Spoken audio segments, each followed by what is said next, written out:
Howdy, howdy, listeners. This is your host, Random Nerd, on the Critical Thinking Nerd podcast. This is episode 3, part 2, the companion to episode 3, part 1 in the Positive Masculinity series. This series is aimed at men, but a lot of women are listening too. Wives, girlfriends, sisters, daughters, friends. So ladies, this one is for you. We just asked the men, who are you when no one is watching? Now the question is, ladies, who told you who you are and why did you believe them? Segment 1. The mixed messages women get.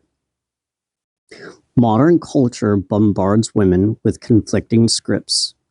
On one side, be independent. You don't need a man. Never settle, never depend, never be too soft. On the other side, be beautiful, desirable, and always put together. Be nurturing, emotionally available, and understanding. And then, crush it at work like you don't have a family, or even hold the family together like you don't have a job. It's no surprise many women feel like they are always failing some expectation. Tired, resentful, and quietly angry. Sometimes at men, sometimes at themselves, sometimes at God, sometimes at the whole system. Here are some questions to ask yourself, ladies.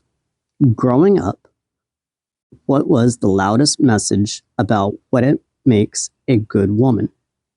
Be quiet, be pretty, be strong, being needed. Whose opinion still has a grip on your self-worth today? Parents, peers, exes, influencers? A vague idea of society? Segment 2. Identity in the Gender Cold War. When identity is built on shaky ground, it's easy to turn pain into a worldview. If you are deeply hurt by one man or a few, it can feel safer to decide most men are trash than to risk trusting again. Online spaces can reward the most cynical takes, jokes, and posts that make men look stupid, selfish, or useless. You might even get praised for it. It feels like strength, but it can quietly harden your heart. The problem? That stance protects you from being hurt in the short term, but it also makes it very hard to ever see or receive a good man in the long term. Some additional questions. Do you feel more powerful when you talk about men with contempt or with clarity? Are you more committed to being right about how men are than to finding and building something healthy with one good man? You don't have to excuse real harm or pretend abuse never happened, but you also don't have to let that harm define your entire identity. Segment 3. A hint at a deeper identity. Just like with the men, I'm opening the door to faith just a little bit, and I invite you to simply just look in. What if you are more than your looks? What if you are more than your body? What if you are more than your trauma? What if you are more than your resume? Your worth was set before you ever pleased anyone, disappointed anyone, or proved anything. Stoic thinking would say character and inner life matter more than external labels. A faith lens goes further and suggests you might have been made intentionally with dignity that doesn't rise and fall based on who wants you, who hurt you, or who left. If that were true, even just a thought experiment. How would it change the way you date, you use social media?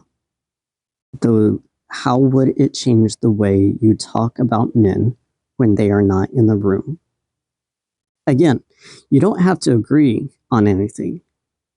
Just don't shut the door out of habit. Segment 4, a simple identity exercise for women. Here's a parallel challenge for you over the next 7 days. Write down 3 identity statements that describe the woman you want to be, not just the woman your wounds or the culture have shaped you. For example, you are a woman who tells the truth, even when it costs you approval.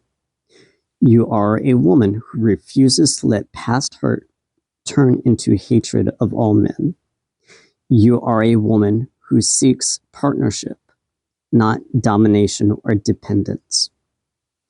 Each morning, read them slowly out loud. Notice how each line feels: true, fake, scary, hopeful. Each night, ask yourself, did you live up to those, or did you betray them? Don't turn this into a self-beating session. Let it be a mirror, not a hammer. Over a week or 2, you might start to see situations where you abandon your own values to impress, or to avoid loneliness, or to get petty revenge. You might also see places where you're stronger and more grounded than you give yourself credit for. In closing, walking forward together. This episode took an honest look at the feminine identity for the women listening. This series is about men, but every time a man changes, it affects a woman. And every time a woman changes, it affects a man. Identity is not just a self-help question. It's a relationship question. Later in the series, there will be episodes that talk more openly about faith, why men and women exist, and how we're meant to fit together. For now, the invitation is simple. Men, ask who you are when no one's watching. Women, ask who told you who you are and whether they're telling you the truth. Until next episode, stay reflective, stay grounded, and ask yourself, am I becoming someone who can actually build partnership, or someone who only knows how to stay at war for truth, transparency, and fairness? If you found this episode meaningful, please continue to listen to my next episode as I dive deeper and research further to share my knowledge with you. Thank you.